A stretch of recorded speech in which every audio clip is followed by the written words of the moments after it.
Hello, everyone. I hope everyone can hear me clearly. I was facing some internet issues before, so I hope everything is fine right now. We would like to thank you for joining us for the ninth edition of the Annual Investor Meeting webinar series. My name is Prashant Udrani, conference producer for AIM, and I'll be your MC for today. The Annual Investor Meeting is the largest investment platform in the world, an initiative of the Ministry of Economy. AIM has been promoting a healthier global economy by linking investment opportunities to fast-growing economies under six key pillars: foreign direct investment, foreign portfolio investment, small and medium enterprise, startups, and future cities, with a special event, One Belt, One Road. We would like to thank our multilateral partner, Islamic Cooperation for the Development of the Private Sector, for sponsoring today's webinar. Just a few housekeeping notes before we get started. If you experience any issue with your audio or video during the webinar, just refresh your browser and that should take care of everything. We would suggest using Chrome, Firefox, or Opera.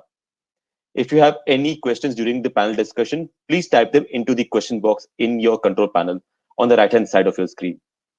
If the question is addressed to a particular speaker, please do mention their name at the start of the question.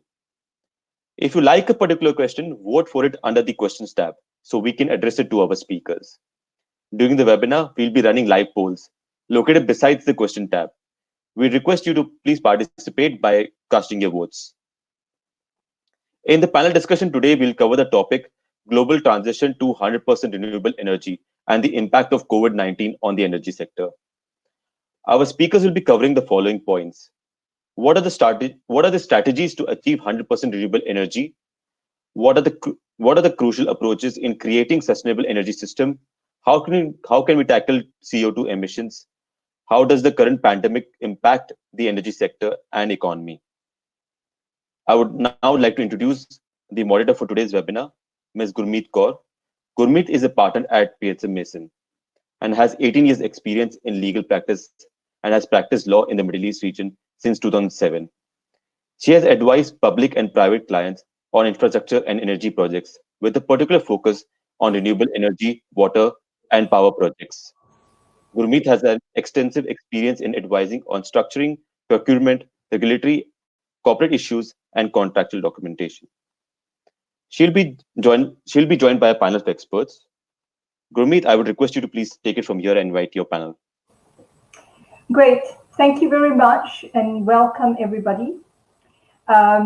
I just wanted to add a few words to what was said already, as I think a number of you may already know my involvement as well. I'm a board member of the Middle East Solar Industry Association, which is a premier body to try and develop solar within the region, and a partner at Pinson Masons. And Pinson Masons is a global law firm specializing in energy and infrastructure, and in particular renewable energy. And we've been working in the region for over 30 years now. And recently also very pleased to say we won a number of awards in terms of our work for the solar industry in the region. And as mentioned, our topic today is about the global transition towards 100% renewable energy and the impact of the coronavirus on the energy sector. When we talk about global energy transition, I think many things come to mind, but there are a number of pillars to this transition. And I think the key pillars are a movement towards decarbonization, digitalization, and decentralization of the energy sector. And these are some of the themes that my panelists will explore in this discussion. And as we all know, this transition has been moving in the right direction over the last 5 years, but some might say not quickly enough. And now the global economy is also faced with some unprecedented shocks, as you all know, with the decline in the oil prices and the impact of the coronavirus. And the lockdown measures have had a serious impact on energy demand, both globally and in the region. And indeed, some people say that these external shock events also represent a global opportunity, and an opportunity especially for energy transition. As some commentators says, 2020 is really the perfect, the perfect opportunity. It's the perfect vision. It's the year for great realization and an opportunity to reset, in fact, the damage that's done to the environment. And these are some of the questions as well I'm going to be asking my panelists. And without further ado, then I'd like to invite my panelists onto the stage. So first up, we have Mr. Dietmar Seersdorfer, the CEO for Siemens Middle East. I also have Mr. Daniel Zwicht, founder and CEO of Anywhere. And also joining us would be Mr. Ali Rizwai, who is the group CEO of Ecolog International, and Dr. Manal Almanif, President and CEO for Menat, Onshore Wind, GE Renewable Energy. Welcome, panelists. Can I please maybe ask you to say just a few words to introduce yourself for a minute or two? Perhaps start with Daniel. Yeah, sure. And thank you, everybody, for being here this afternoon. Daniel Ziviec. I run a utility company called Anywhere. That's maybe slightly different from many other utility companies in the sense that we operate on our client side. So we supply solar hybrid energy to commercial and industrial clients in a distributed manner.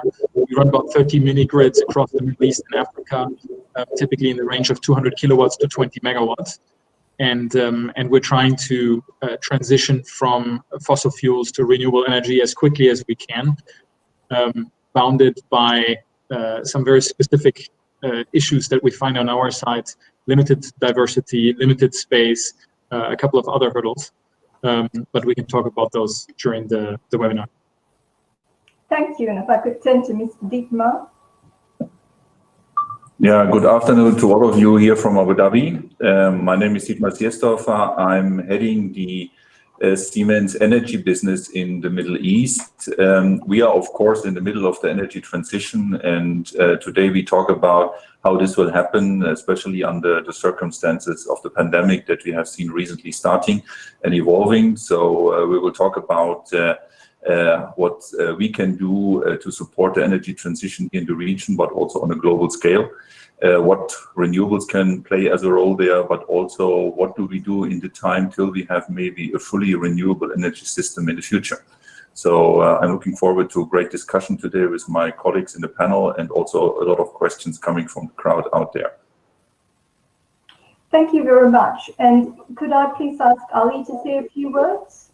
Sure. Good afternoon, everyone. First of all, considering the situation out there, I hope everybody and their families are in safe hands and coping well with this new reality that we all are embracing. Ecolog is an international company operating in 40 countries and 150 locations. We operate energy, utility, defense, humanitarian, as well as healthcare and environmental solutions and services.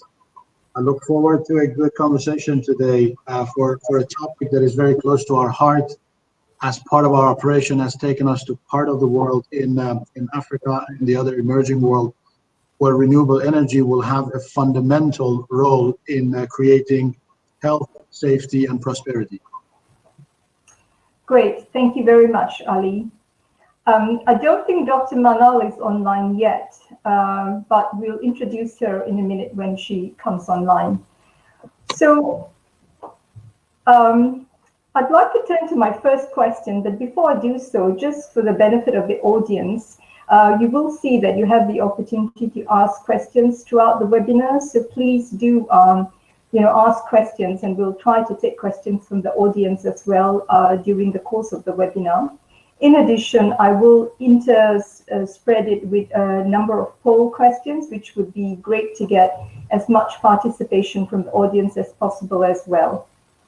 So turning now to one of the pillars that I talked about, which is decarbonization. Could I please ask you, Dietmar, what are your thoughts on how we can achieve the goal of decarbonizing the energy mix and reducing CO2 emissions? And how do you think COVID-19 has impacted on all of this? Yeah, thank you.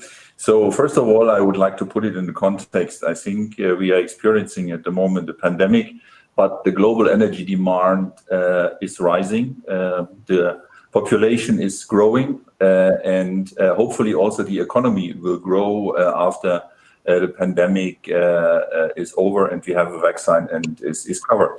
And the underlying growth that we have seen from the International Energy Agency, which they publicized recently, was in the range of 1.8% in the next 2 decades, which we see as growth. So we come from a much bigger growth when you look back in the last decade, but still there is a growth momentum in the energy industry. So first of all, we have an installed base where we have to look how we decarbonize this installed base. And then, of course, with all the new builds that we see in the future now, with all the new plants that are coming up, to maximize also on renewable technology. Of course, as a company like Siemens Energy, we are focusing on both of these elements, and we look into the more traditional industries like the oil and gas industry. How can we help them, for example, to decarbonize? And there's a lot of old technology available which can be upgraded and which can really help to take the carbon away. And many oil companies are also looking very diligently into that to really get rid of old crude oil-fired power stations and stuff like that to really enable and go into the new world of renewable technology. And also, when you look at the exploration itself, they look into decarbonizing that industry. When you look at even coal-fired power stations, which are a lot used, I mean, the majority in the world is still coal. There is a lot of things that can be done in terms of upgrades. So these kind of things also we need to take into account, because the investor that's recently invested into such technology, they also need to look how can they handle in the future their investment which they did, and how can they make a contribution to the decarbonization. So nobody will switch them completely off, despite the legislation will ask for that. But on the other hand, we will also see not so much new coal-fired power stations, because they will not be bankable and they will not be the future. But the old technologies are still there and they also need to be utilized. There is, of course, the natural gas, and the natural gas has a huge potential to be really the bridge fuel till we are finally in a complete renewable world. Gas-fired power stations are very efficient today. They reduce the emissions drastically. We are in an efficiency well above 60%. And this is at the end of the day, which helps to reduce the carbon footprint that we are producing with our electricity generation. On top of that, of course, then the renewable technology, where we have wind on a global scale, and also solar on a global scale, and of course solar mostly here in the region. We have seen that solar is contributing with the lowest generation prices so far in the world scene. Just recently it was announced here in Abu Dhabi, and that's something that will also continue to be a topic. Related to that, we will see storage technologies evolving, because still a renewable power station is today not fully schedulable as a power station as technologies that we use in the fossil industry. And this is something that we will also see evolving over the next years, and this will help then to really decarbonize the energy systems. Talking about an example for you, when you look at Saudi Arabia, they have reduced their emissions drastically in the last years. They have used a lot of crude-fired gas turbine technology, which they have reduced by close to 50% in the last years. This is a massive CO2 reduction and decarbonization which they have done. And we have seen in other countries similar activities. Also in Iraq, they are looking, although the situation there is very critical, they look on the same thing, reducing the carbon footprint. It's the biggest flaring country in the world, where gas is still flared into a flame and creating a lot of emissions. And this is something that can be changed completely, and this can be used then for decarbonized energy generation. COVID-19, of course, gave us again another trigger point now to rethink all these topics. And we have in our company, but also with a lot of customers, discussed this in the last few weeks. And I think COVID-19 is something that will help us to drive green technologies. I don't think it will stop overall something that has been initiated. It will really drive it further, and it will give the central piece also to go towards the decarbonization. As a company and as a global community, we have signed up to decarbonize, and COP21 is still intact, and I think that plays a role that everybody sticks to that. And the investment that have been done, that have been initiated, will not be vanished away now by such a pandemic, because we will come over that, and we will build with the things that we have learned now with digitalization and all the topics that we are using today. We use these new skills also now to develop our energy systems further. And I think we will talk later also more about this topic of digitalization. That's as a frame around where we are at the moment from my point of view. Okay, great. So it's very interesting. You know, the key seems to be also updating existing technology and improving that to reduce CO2 emissions. Can I just turn to Daniel now to get your perspective on this question? Sure. I think I agree with Dietmar that there's some long-term, very much long-term aspects, and I do think that the coronavirus pandemic has an impact in the short term. I think the biggest impact in the short term is to demonstrate how high the share of renewables on electricity grids can be without actually endangering the system. So when I arrived in the Middle East a little bit over 10 years ago, I remember there was typically at any renewable energy conference, some guy would show up with a picture of one wind turbine and say, please see here this intermittent energy source, it's going to crash our grid. At a moment when the general, when the penetration of renewable energy in the electricity system was 0%. We've seen over the last couple of years a significant rise, and some countries regularly exceed 80% renewable energy penetration. In Europe, Denmark and Germany achieve it at different times of the year, a lot with wind, some with wind and solar. And this is exacerbated in a situation where electricity demand is falling. As industrial production slowed down and lots of people work from home, you had in some places a drop of electricity consumption by 5, 10, or even 20%. At the same time, the renewable energy production has been constant, even growing.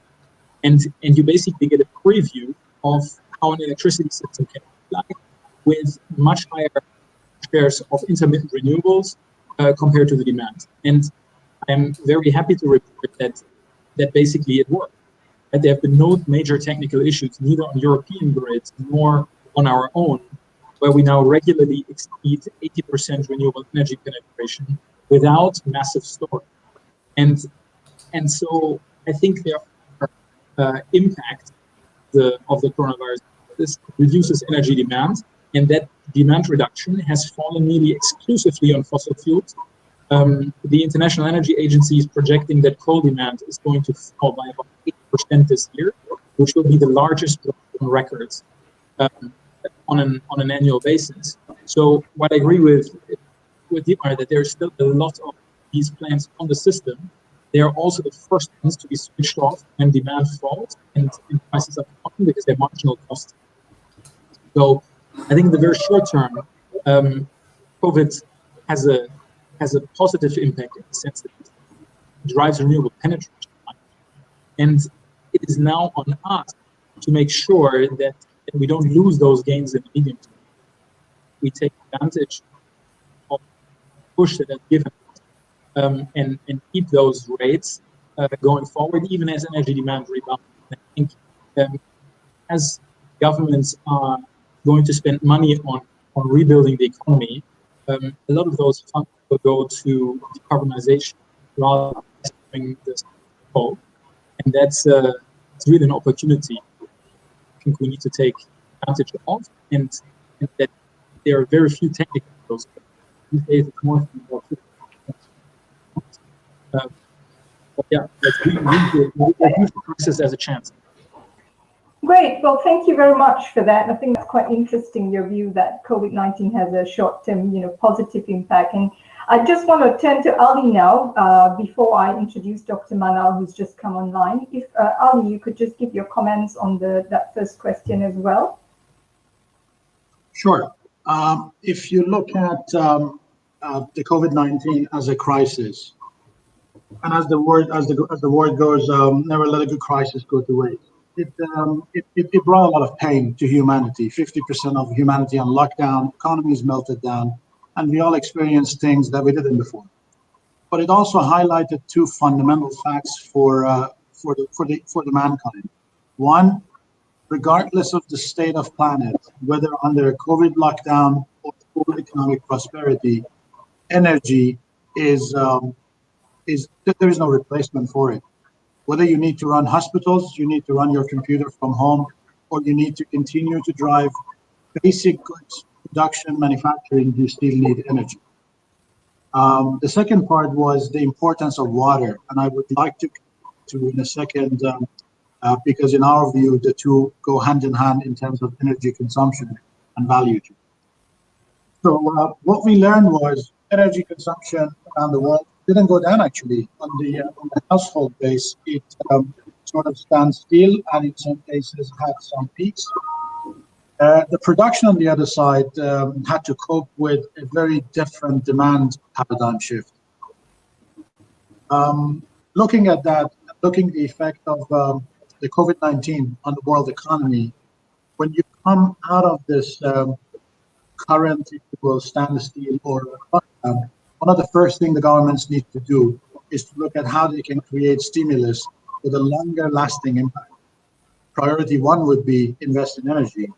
Priority zero would be invest in sustainable energy. That would be one of the first takeaways. The second point is look at the water and the amount of energy that is consumed, particularly in the regions like Middle East, for producing water that is essential even for the medical needs of the hospitals that are treating people impacted by the current crisis and pandemic. And imagine a scenario under which you could connect the two most abundant resources on the planet, the sunshine and the seawater, and try to decouple, decarbonize. That's for us the opportunity that stands ahead of us, the opportunity that will be the silver lining out of the COVID-19, one that will bring prosperity and again an economic restart once we come out of this current crisis. At least has been in the forefront driving renewable agenda. If you look at the last decade, the Middle East has increased the capacity of renewable production by tenfold. And over the last 2 years alone, they just doubled the capacity. How they have done that, the right policy, the right incentives, and the right pricing and costing strategy. So I think looking forward, we do see a lot of opportunities in that front. Okay, great. Well, that's very interesting. So I think you agree as well, COVID-19 provides, a number of different opportunities for the energy sector, and an interesting one is the opportunity to, have more hybrid type projects, solar and desalination, etc. I'm going to jump to a poll question, but before I do that, I just wanted to take the opportunity to introduce Dr. Manal Al-Munif, who's just joined us as well as our fourth panelist. Dr. Manal, could you just say a few words to briefly introduce yourself?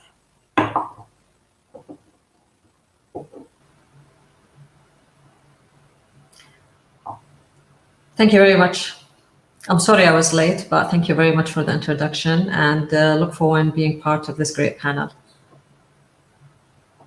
Okay, thank you very much. And if you could just turn to the first poll question, please, Zoe.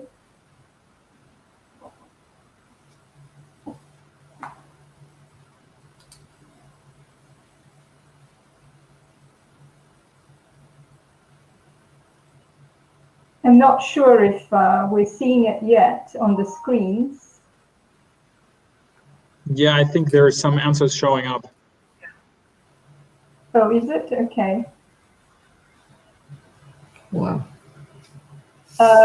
Anyway, I'll just read out the question. The question was, does COVID-19 offer an opportunity to consider unprecedented intervention in the energy markets? Yes or no? So I was just curious to see what the majority thought on that question.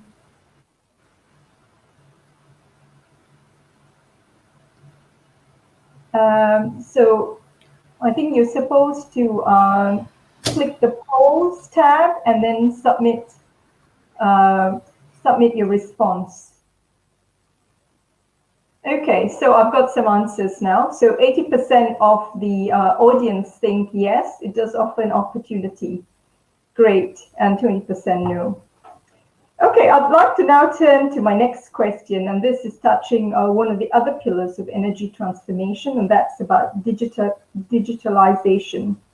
And if I could ask Deepma, please, can you explain a bit more about the role of digital technology and in particular what you guys at Siemens are doing? Yeah, digital technologies play, I think, a very essential role. We talk about energy transition, so you need to have also very reliable grid systems, and grid systems are basing on hardware, but they are also basing a lot in the meantime on digital software, which help us to schedule the right flows through the energy systems. And this is, I think, a very vital point. And they are also, at the end of the day, building the bridge between the power plant, the renewable power plant, whatever it will be, and the distribution system and the end user. And this is so essential that we have an increase of these digital systems, which we see there. The way how we integrate the transmission system into the power station, I think that's something where a lot of value is in the future created, where we even can faster react on demand changes, and the scheduling will happen in a much faster way.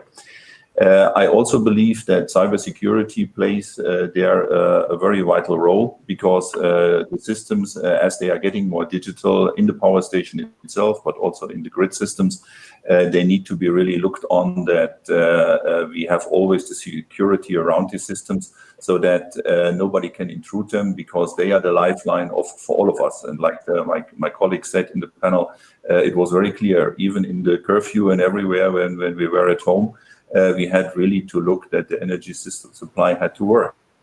And this is based on digital systems. And we saw a lot of tries to intrude into systems in our customer base. Yeah. I believe also that in the future, talking again about digitalization, but also long-term distance transfer of energy, that high voltage DC systems will play a big role. And they are also very much based on digital technologies, because this will reduce the carbon footprint of our transmission of energy to a great extent. And some of the renewable plants that we see, they are far off in the desert, and they can be there, so they don't need to be at the vicinity of a big city in direct connection. And if we can transport the energy very efficiently there, that's a very good thing, and that helps us also to decarbonize. But again, you need for that digital technologies. Digital twins will help us to develop all these new technologies. So when we design new energy systems, we also need to simulate them. So we need the technologies to design this, and this we can do much better today with testing facilities, with new software that is available. So also their digitalization will help us. And of course, when you look then into operation of such plants, you have maintenance costs. The maintenance costs can be reduced by using remote services. We are doing that today already, that in very remote areas. We are using drones, we are using monitoring systems which help to operate these plants. And imagine now you do that also on an oil field, in a platform in the sea out there, and that you unman this operation. These digital technologies will help us really to build better energy systems and to have even full-time a better overview than when you have men involved that are operating these plants, because the digital systems will have all the data all the time available. So we believe that digital technologies in all areas, from the oil and gas exploration, from the energy generation, from the transmission, down to the operation of all these plants, will help a lot to decarbonize and make the systems more efficient in the future, given with the cybersecurity around that I mentioned. Great, thank you. That's very interesting. I think there's no doubt that digitalization will have a key role to play. Just briefly, Daniel, did you have anything further to add to this topic on digital technology? I think you're still on mute. Okay, apologies. Yeah, I think digital technology is absolutely crucial to overcome some of the very short-term impacts. Again, the fact that we can have what this is effectively a panel and a conference, despite the fact that most of us aren't traveling, is effectively a testament to the power of technology.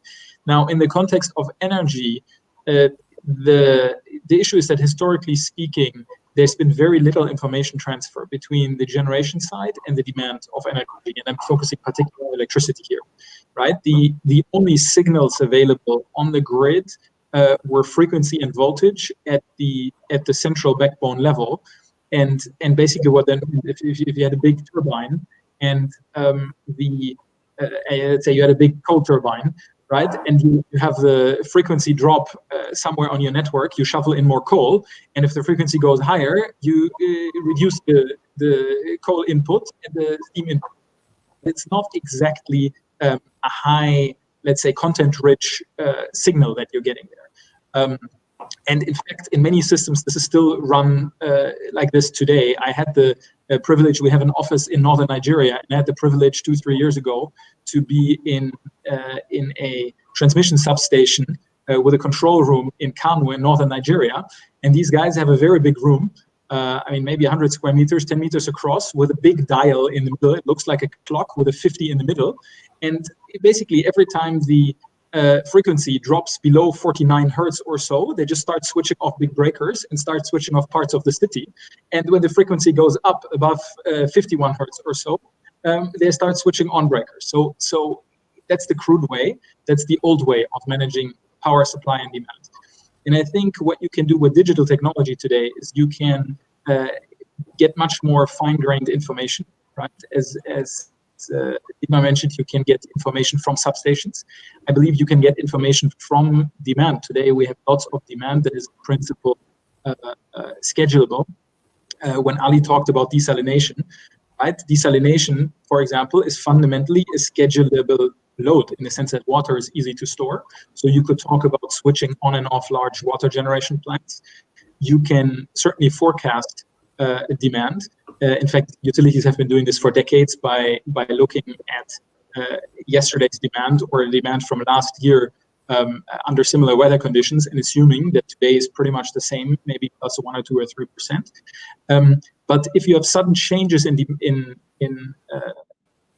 human behavior, as you had over the last couple of weeks, these things get out of whack. And then high frequency forecasting is one of the ways to keep the electricity system stable between variable production and variable loads.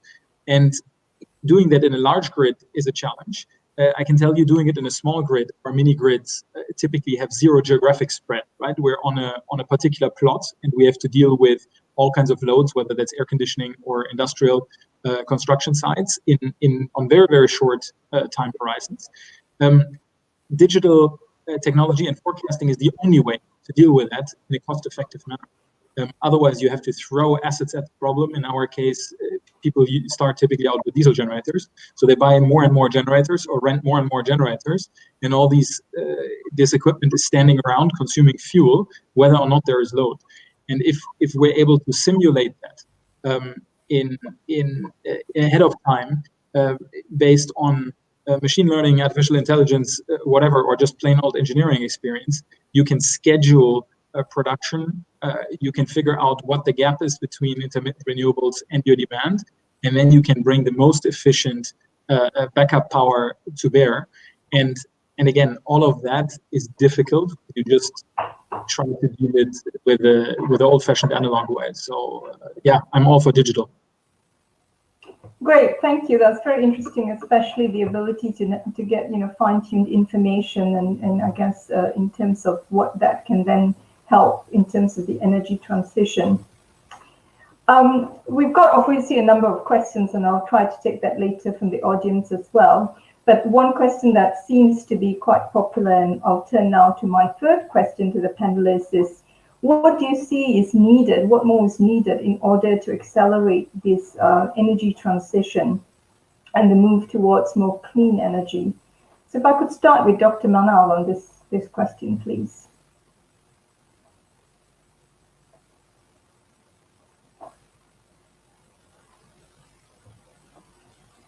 Dr. Manal, are you online? We can't hear you at the moment.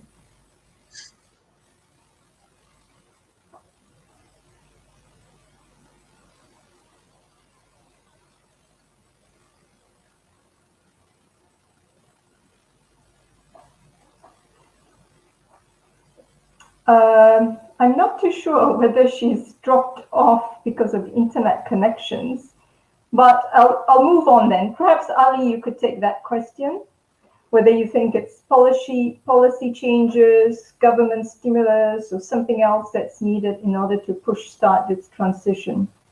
Absolutely. Looking backwards with the success of renewable research in the Middle East, and combining it with the current challenges ahead of us as a society, as a community, as a global community, I guess a number of actions which are in tandem between government policymakers, private equities, and also private investors will go a long way in not only driving sustainability agenda, but also help a reasonable recovery for the economy and people's livelihood. I wanted to summarize them in my group. I think a big chunk of the government focus needs to go into investing in renewable energy as an economic choice. Use the global climate agreement as part of the agenda for the recovery. Basically, unite investment around that cause, which in turn not only satisfies the energy requirement, but also creates fundamentally a number of sustainable jobs that are not going to be vanished by the next pandemic. Design a bailout that works for the environment. Basically, help redirect funds from providing subsidies in fossil other source of hydrocarbon to more sustainable, renewable energy sources. Also, redirect some of the fossil supply chain to a more value-creating industry, such as liberate the gas, part of it that goes into power generation or in water desalination. Try to utilize that cash cow economics that are provided in downstream development. It is an interesting source of income. It's by far more value added than burning into energy or producing water from the seawater. And at the same time, it allows and creates additional capacity for growth in the renewable sector, which again, in turn, prospers economy, provides job opportunities for a lot of us who have been impacted by the COVID, and also ushers into an interesting future for all of us remember, looking at the pollution in China and COVID, now wondering how could that be as a result of the pandemic, as a result of an educated choice for people in India who, for a while, did not need to suffer through the pollutions in Delhi, Mumbai, and so on and so forth. But if that is the direction of our investment in the future. So that's one part of the entire story, which is government policy making. The other part, private equity. For example, we come from investment in disruptive technologies. How can you? It's difficult to hear you, Ali. I'm not sure if you could turn up your microphone or. Can you hear me? Hello? Can you hear me? Not really. Is it possible to turn up your microphone a bit?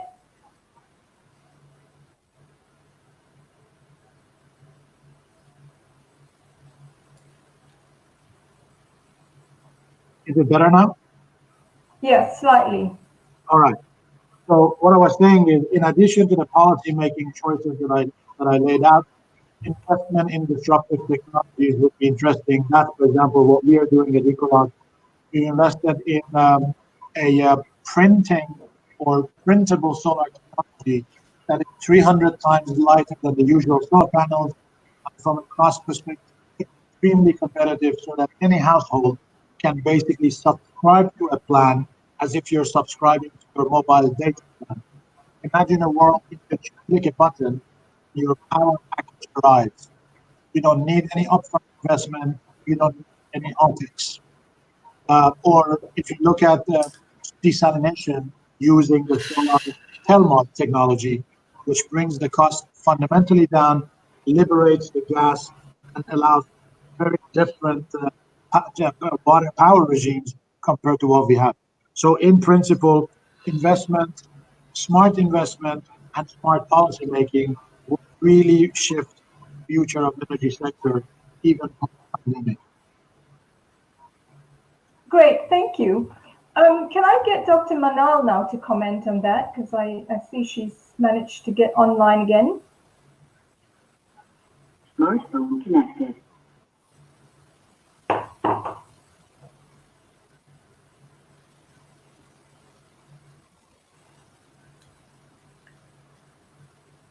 Dr. Manar? Yes. I'm sorry, Yes, the connection was not working well. Can you repeat the question, please? Yes, sure. So my question was, what more is needed to achieve the clean energy transition? Whether you think, we need more policy change or government stimulus. Yes, just your thoughts on that. Absolutely. First of all, thank you. And thank you for the organizing committee for organizing this panel at such difficult and unprecedented time. I think so it's important to stay connected and discuss what's the future of energy and how can renewable become the future base load that we're looking for. I think so to answer that question specifically, I would say it starts from the foundation of having the right policy framework that is clear with the defined goals, targets to achieve. That's the number one area that you need to focus on. The second one is having very clear targets by the different countries and the different governments across the region that is defined with clear timeline as well as milestones to achieve. And we're seeing in our region, there is an unprecedented growth when it comes to renewable that's being communicated heavily by the governments. The UAE and Dubai specifically announced they want to achieve 75% of its energy through clean resources by 2050. Saudi Arabia said they want to have 60 gigawatts by 2030. Morocco, as an example, said 52% of their energy mix by 2030 should come from renewable resources. And Pakistan said around 10 gigawatt and plus. So it's really about having the right policy and foundation and right framework, having the right targets communicated with clear timelines and targets to achieve.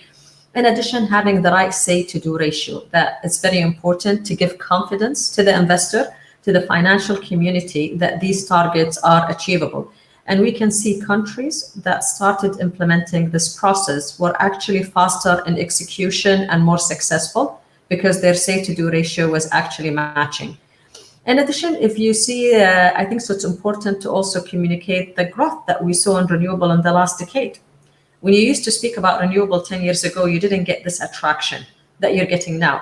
The growth that we're seeing in this part of the world is unprecedented, and I think so this needs to be communicated as well as putting part of the package. I think so when we look at it, what else is needed besides having the right policies, the right targets, the stimulus package is how do governments look at the energy mix today? Do they have really the right information? Are they looking at a diversified portfolio to make sure that this has stability on their grid, stability on the future forecast of energy that they need? Or no? This is one of the things that's really important that we need to start hearing. What's this diversification plan? And how are they targeting having a more stable grid with all of these different energy resources that they're doing?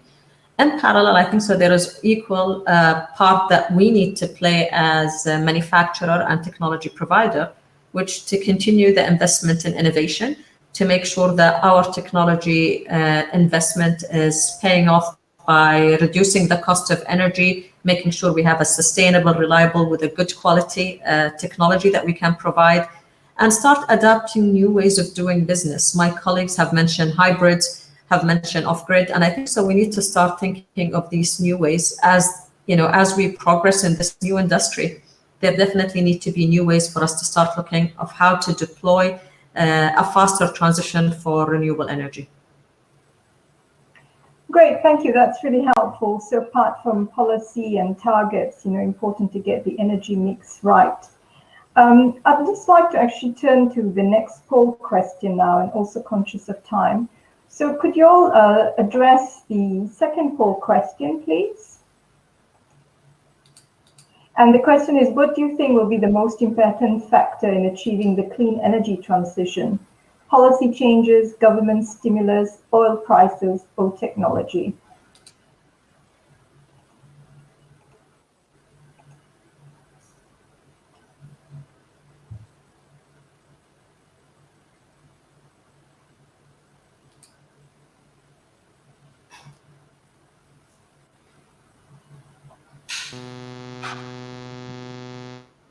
Okay, interesting. So it's quite close between policy changes and technology, but the majority thinks that technology is the key to achieving, the transition. So 40% have voted for technology, followed by policy changes, then government stimulus, and finally the oil prices.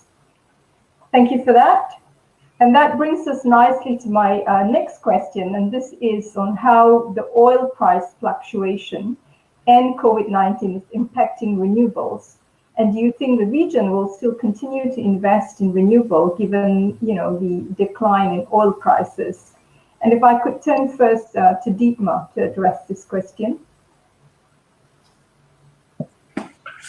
So I think we see a big demand change in what is required, or what is the demand in oil in the world. So it has been drastically reduced, and some people are saying we have seen maybe peak oil before the pandemic came.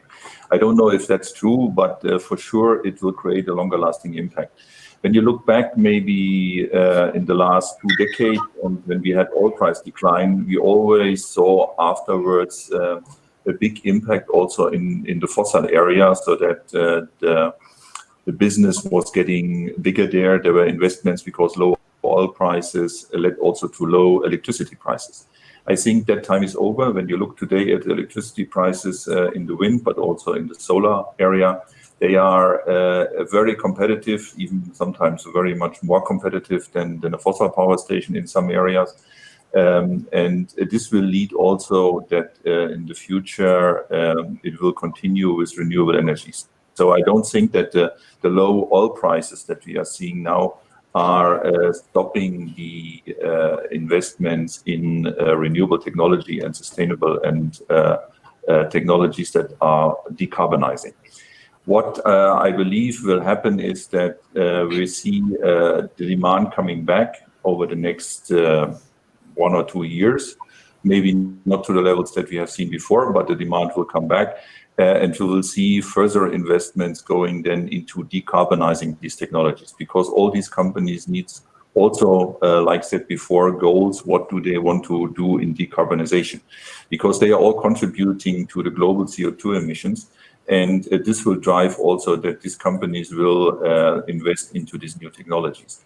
And I believe we will electrify also some of the things in the oil and gas companies, which drives the decarbonization there.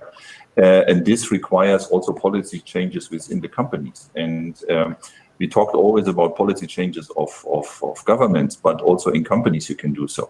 We will see also in the future much more captive customers that say, I want to decarbonize my oil company, or I, as a tech company in the Silicon Valley, want to use only electricity from renewable energy. So this will drive further at the end of the day that the demand in real fossil fuel will go down, and that will we see further rise of renewable technology.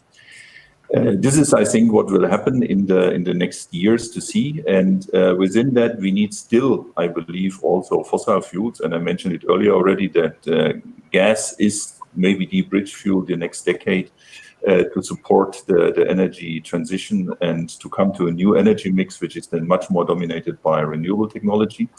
But this will take also at least a decade to go for it. There's also investment cycles associated when you go into such big investments like a power station or an electricity system. And also the countries are all not at the same stage.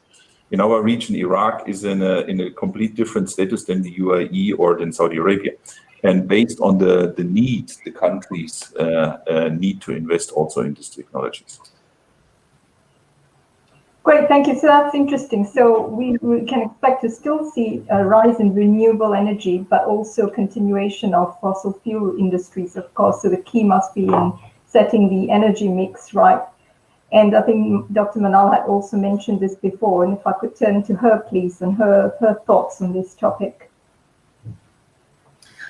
Absolutely. I would echo what my colleague have mentioned. Regardless of COVID-19, the oil market had a lot of volatility in the last decade. You can see that there was a significant price drop in 2014, then after that an increase in 16, and this continues. What's clear that today with the volatility of the oil market, because we have a less demand versus supply, we have an oversupply, plus COVID-19, this had put a double impact that make things difficult, which makes it even the volatility even more sensitive. But what's clear that the demand for energy in this part of the world is increasing, is not dropping. You have a lot of war zones around our region. Example, the looks of, if you look at the power need in Iraq post the war, in Yemen, in Syria, in Libya, the significant power gap of minimum of plus 50 gigawatt that's needed in the immediate term to solve all of that. So that doesn't change the fact of where is the problem. However, if you look at it from a long-term perspective, the demand for energy, regardless of oil price volatility, is going to continue because of the electricity demand is growing threefolds by 2050. The population in this region is growing by 50%, and there is a major need for economic diversification. In MENAT specifically, there are two parts of countries. There are the oil importing countries who are dependent majorly in importing fuel to produce electricity. And these people, such as the Turkey, the Lebanon, the Morocco, the Pakistan, actually, if you look at their fiscal deficit, majority of their fiscal deficit is due to importation of these crude oils to produce electricity. Jordan, 93% of their imported energy is burned at the cost of $3 billion just to produce electricity. Lebanon, 97%, Morocco, 93%. So that's causing major pressure on these countries. That's why they were the early movers to go toward renewable. In parallel, you see the oil exporting country with the dramatic drop that we saw in 2015 and 16 in the oil prices. It just pushed all of these countries to start utilizing their raw material and fuel in value-added industry. That's why we saw most countries such as Saudi, Kuwait, and oil exporter move toward petrochemical industry. And now that's the direction after COVID-19. You can see through the strategies and discussion of these new governments that they're trying to release as much as the oil that they have into the petrochemical industry, because this will help them to generate the necessary revenues, to create the necessary jobs, as well as diversification. And you're speaking about the Gulf countries, including Iraq. They're speaking about developing integrated refinery petrochemical facilities with very ambitious targets. That's really where they're focusing the next era of. So it's the short-term impact is definitely there was a fluctuation, but I wouldn't link that only to COVID. But due to the fluctuation of the demand versus supply, the long term is going to be a complete change in policy. But you will see renewable energy growing. Gas is going to be very competitive, as my colleague mentioned, but you will see a growth of renewable energy as well as they try to release most of that raw material and crude into petrochemical industries. Great, thank you. That's very interesting, especially about the post-COVID era and how you expect to see more diversification in the petrochemical industry as well. And with that, can I just bring up the next poll question?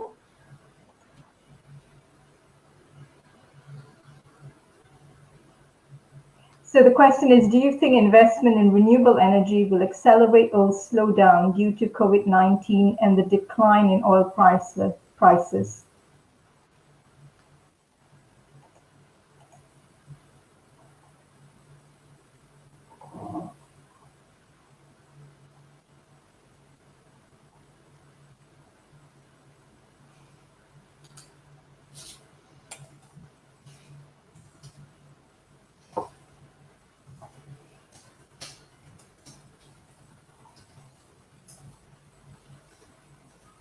Okay, it's quite close, but I think well, it's okay, moving a bit. I think the overwhelming majority is that it will accelerate. So 45% says it will accelerate.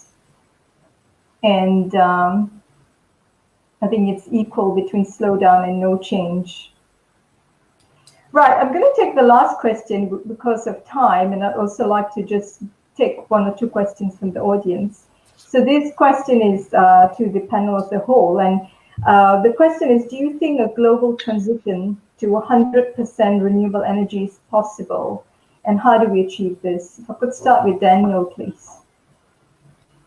Sure, so the one-word answer is yes. Now to get there, the electricity grids that we've been mostly talking about here are the easy bit, because solar and wind tend to produce electric power, the vast majority of it, at least solar PV and wind turbines, and you just feed that into an electricity grid, and worst case, with a bit of storage, you are there. When you look at global primary energy demand, however, a lot of it is thermal or straight up chemical. For example, carbon emissions in the cement industry and steel industry are really from processes, not so much from fuel alone. So when we talk about 100% renewables, we critically have to address not just central electricity grids with utility scale solar plants, but we have to figure out how to bring energy to each and every last end user in whichever form it may be required. Some of those will be the transportation fuels for airlines. How do you do that? There are some small electric planes in the works. You might have to go via synthetic fuels. If you think about decarbonizing the steel industry, it is pretty much consensus that hydrogen is the only way to do that. So you need to think about producing engine green hydrogen at massive scale, presumably for solar and wind, and then using that to reduce the iron ore. In cement, it's going to be a combination of replacing the fuel for very high temperature processes, over 1,000 degrees Celsius. That could be done with solar thermal, but also some of the chemical reactants. So global energy demand comes in a variety of forms, not just in plain grid electricity. It also comes in a lot of different places. Up in the air, on the ocean, marine fuels. We serve a lot of temporary power, right? We replace diesel generators where somebody goes and needs power for 6 months of the construction site, or for 18 months for a new industrial facility in the desert while they're waiting for a grid connection. And those are places where just grid electricity doesn't work. So I think it is possible, but it requires a continuous push across sectors, across industries, across geographies, and across technologies.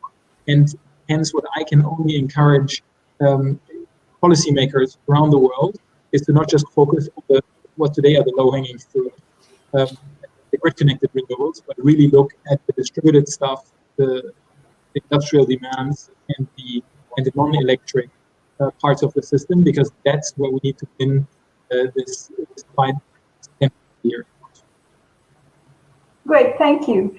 And Ali, if you could just spend a minute or two on this, your thoughts, because I just want to take a couple of questions from audience as well, and I appreciate that time's ticking. Sure, I would concur with Daniel very affirmatively. I think the transition to 100% is not only achievable, but also desired. The roadmap for that would include not only the infrastructure and the build out of the decentralized network, but also what we call it ultra decentralized consumption. For example, imagine North Africa where there is no network.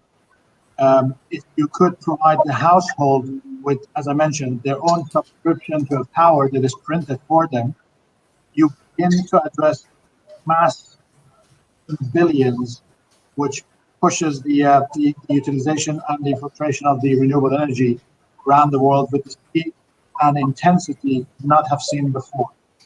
There are a couple of other requirements in terms of ensuring the integration and the enhancement of the technology, but as many other things with scale, those will follow. Great, thank you very much for that. I appreciate we're heading to 3 o'clock, but I just want to ask 2 questions from the list, and then we'll also try to get back to the rest, following the webinar. So the first question here is, and this is to the panel as a whole, so whoever is comfortable to please chip in your answer. What strategies do you see is recommended for renewable fuel penetration in the transport sector across the geographies, especially in emerging markets, where electrical vehicles are not a short or medium-term solution. Does anyone want to give their views on that and how we can see, I guess, renewable penetration in the transport sector? Sure. I mean, I think maybe I can say something. I believe that. Oh, sorry. So I believe that we will see, and this is already evident. We see all over in the world. We see that electric cars are coming into the market. The sale is rising of electrical cars in the whole world. I believe when we also see in the future more and more renewables, we will come at one point of time, that goes back to your question that you had earlier, we will see maybe even surplus of power that is available, and this will lead to technologies where we can utilize sector coupling, where we can have hydrogen as a fuel, which we are using also to fuel our cars, and you can generate out of hydrogen, of course, synthetic fuels. So these kind of things we will see in the next 2-3 decades coming more and more into the market. And back to the earlier question, I believe renewables will, at the end of the day, be the energy supply of the whole world on the longer run. It will take time to come there, and even it will generate maybe the fuels that we need to run our transportation systems. This can be the ship, this can be the cars, this can be the trains. At the end of the day, we will maybe generate the fuel out of sunlight and out of wind power that we are generating on our Earth. And Daniel, very quickly. Yeah, I think when you think about transportation, it's really important to split the mode of transportation, because the method of transportation will be different. When you think about light vehicles, I think electrification with batteries will win out, simply because the head start is big and the technology barriers are over. But it is absolutely possible to have a 500-kilometer range in a passenger car with batteries. And why bother with complicated other systems if you have something that works and it's pretty cost effective. When you look at heavy transportation, marine and air travel, I think everything is still up for grabs, because that's where putting in simply a battery won't work because of the quantity and the weight of the batteries required. So that's where you need to look at hydrogen. That's where you need to look at possibly other energy carriers, specific fuels that makes it transition. And for me, that's hard to predict at the moment.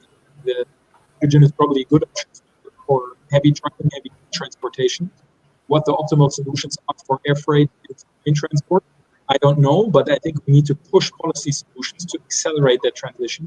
Otherwise, we're going to miss a few lines. 50 is tomorrow, get infrastructure rollout. Great, thank you. And one final question before we wrap up, and this is to Dr. Manal. There's a question here on how long before wind energy penetrates this market, and what do you think are the key to focus on? Would it be better wind technology or storage, etc.? So perhaps you could just say a few words on wind. Absolutely, absolutely. I think so. The region over here have put, as I mentioned, ambitious target to focus on renewable. There's a mix in each region between solar versus wind. To the point of the question, correct, this region have saw the most competitive prices when it comes to both wind as well as solar. We saw a record price of solar just a few weeks ago in Abu Dhabi, and we saw a record price of wind in Saudi Arabia. So it's definitely very competitive technology, and the technology is proven.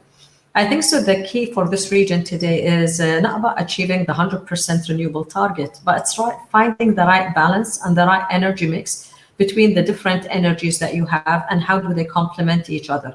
There is pros and cons for each one of them, specifically on the grid, if you look at it.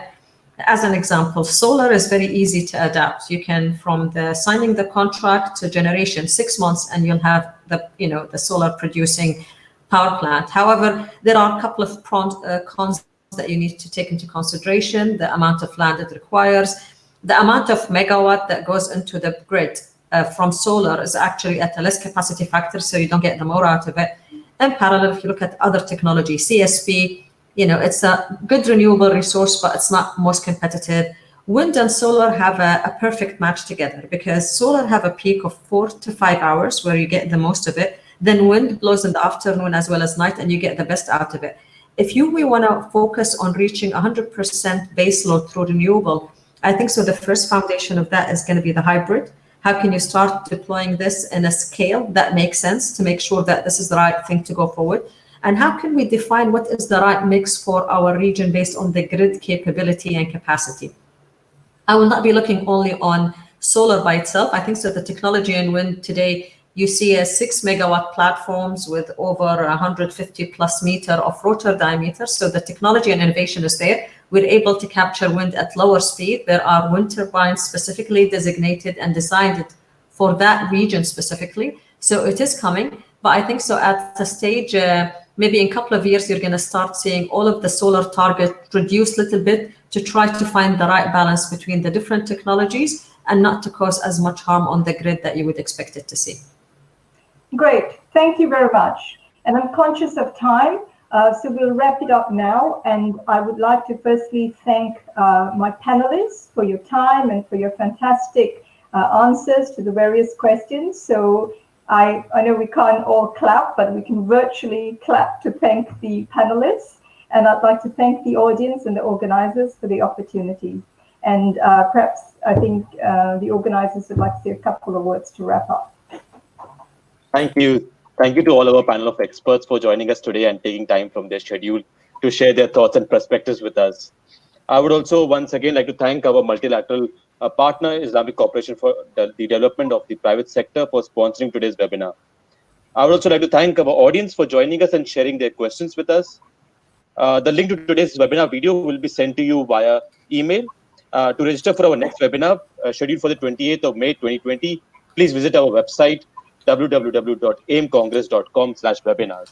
Also follow us on our social media channels to keep yourself updated. Thank you all once again. We look forward to seeing you in the future. Thank you. Thank you to all of our speakers.